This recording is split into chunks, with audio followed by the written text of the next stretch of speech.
Banyak netizen yang salah fokus sama kasus rumah gonogininya artis SR. Katanya menurut berita rumahnya terancam disita bank karena urusan cicilan. Sampai-sampai banyak nih netizen yang bertanya, komen, kalau rumah di take over sama mantan istri terus cicilannya dilanjutin oleh mantan istri berarti bukan rumah gonogini dong.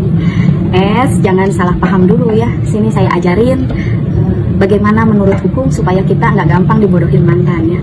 Secara hukum, rumah yang diberi pada saat pernikahan maupun itu secara KPR ataupun di tengah-tengah diajukan sebagai agunan di bank gitu, atau itu dibeli secara lunas merupakan rumah gonogini.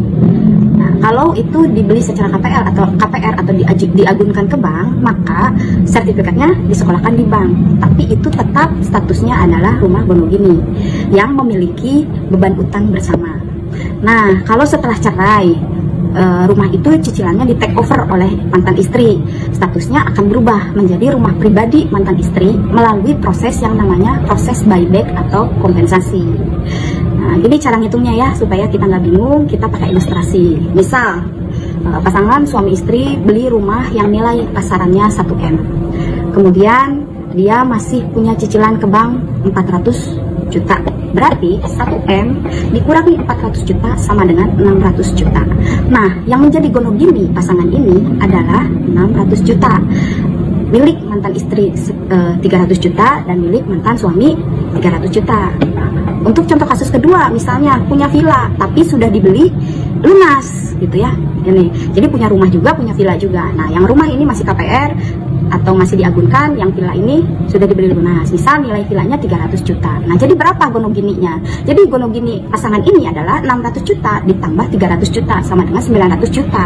Dan harus dibagi dua, 50% untuk mantan istri 450 juta, 50% untuk mantan suami 450 juta. Nah, bagaimana nih cara barternya? Jika suami, misalnya suaminya udah sepakat mau ambil villa A yang sudah lunas, mau ambil villa A dengan nilai 300 juta, istri ambil rumah KPR dengan nilai bersih 600 juta, maka kan terjadi ketimpangan nih. Sedangkan suaminya cuma dapat 300, istrinya dapat 600. Nah, karena jatah masing-masing 450 juta, maka solusinya adalah istri membayar nilai kompensasi secara tunai sebesar 150 juta kepada suami. Baru nanti istri bisa take over sisa kreditnya ke bank, di cicilannya dibayarin yang 400 juta tadi gitu. Tapi nah itu kan otomatis rumah itu menjadi milik pribadi istri dan tanggung jawab istri untuk bayar KPR-nya.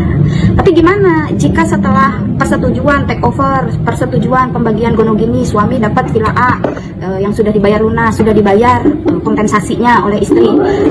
Tapi gimana jika setelah kesepakatan itu sudah dinotariskan, suami sudah menerima bahwa dia setuju dengan villa 300 juta yang sudah lunas dan istri sudah take over. Ternyata di tengah jalan suami berubah pikiran gitu ya, dan keberatan.